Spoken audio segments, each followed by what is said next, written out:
Howard, President Obama says he's a fan of the show, and at a time when even he can't seem to get anything done in Washington, do you think a little part of him is jealous of Frank Underwood? You know, Frank may be evil, but at least he makes shit happen.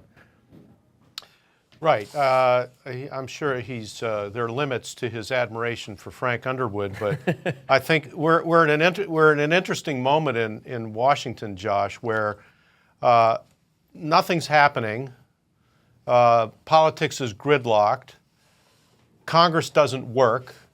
The president has little influence on events here, as he himself kind of acknowledges, by going the executive action route.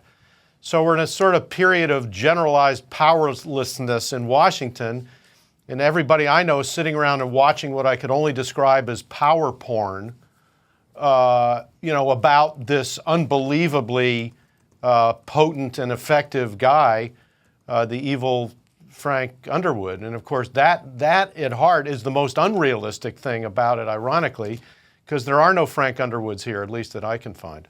What about people what about historically, people who've done absolutely everything? I mean, Frank Underwood goes a little bit further, without spoiling too much.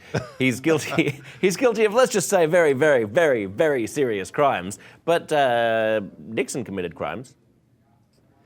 Yeah, I think that the power right now, and I think the show does depict some of this toward the end of season 1, and we'll do that in season 2. I mean, the real power, political power, is in the big money, and the show delves into that, and not in the elected political figures around here.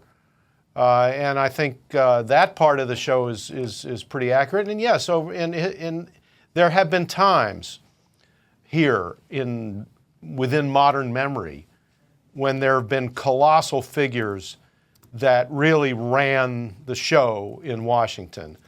That's why Robert Caro, the great writer and historian, has basically devoted his entire life to an ever-expanding multi-volume series of books about Lyndon Johnson, because Lyndon Johnson, first as a senator and then as a president, was a master manipulator of the machinery of Washington politics at a time when everything was focused here. And I've heard Kevin Spacey actually talk about how Lyndon Johnson was something of an inspiration for his version of Frank Underwood.